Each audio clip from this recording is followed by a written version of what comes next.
Glad I called MetLife.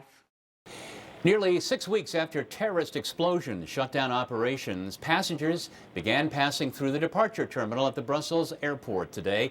On March 22nd, suicide bombers set off explosives near the airport check-in desks.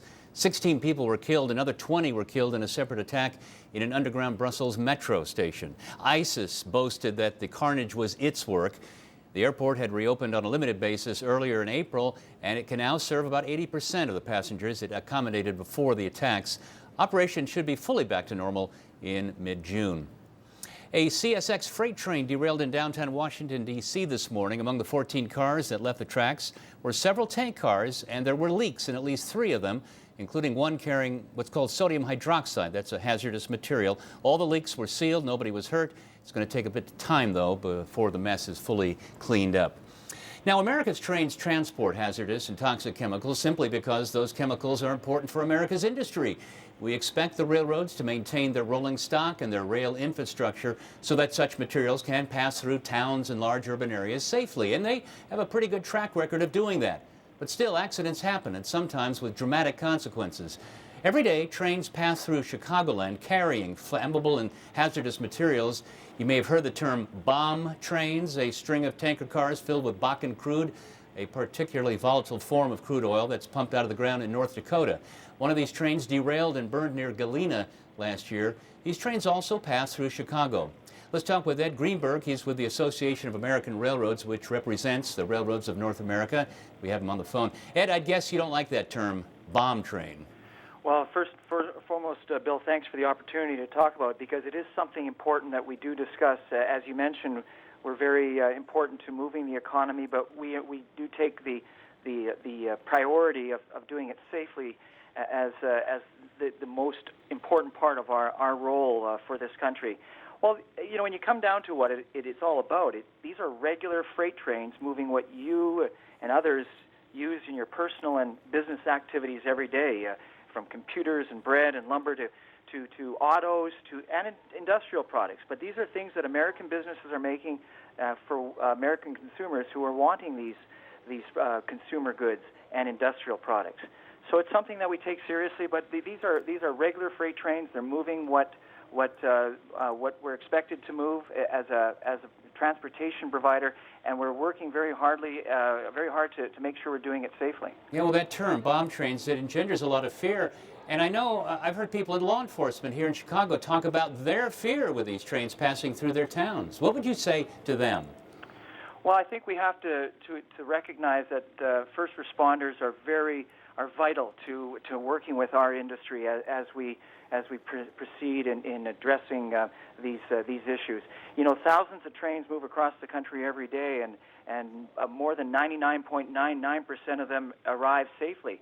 That said, we recognize that we need to have continuous improvement, and as part of that, we've slowed down our trains. We've increased track inspections and the use of trackside safety technology. We're using sophisticated routing tools. And to your point, we are stepping up training and preparedness with first responders.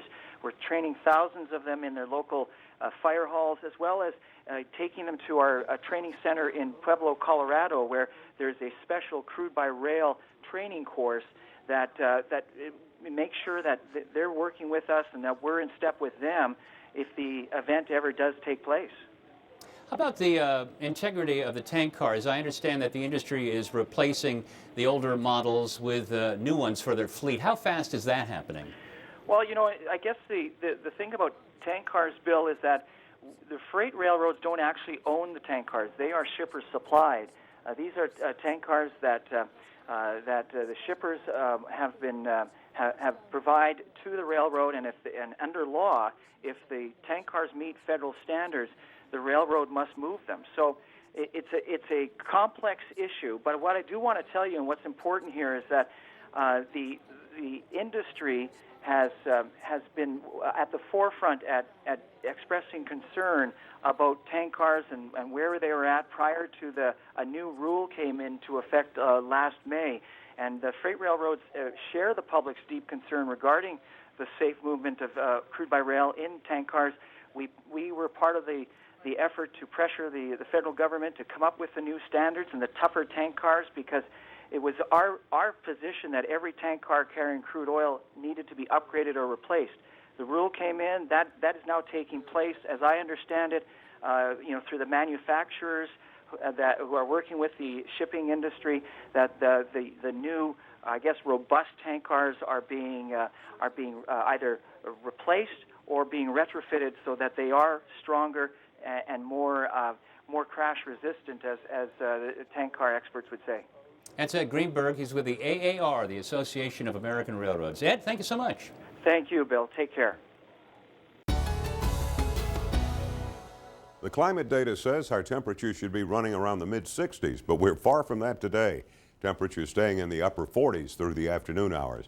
Tomorrow we warm to about 58 degrees, but check out Tuesday when temperatures rise to 71.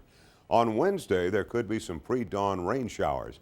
That's with a cold front that'll be coming through the area to chill the weather both Wednesday and Thursday. Look at those highs. Friday, back up to very comfortable levels with a high of 68. And then Saturday, some light rain expected, but a high of 74 degrees. This week, it's all about those little round delights to satisfy some big appetites.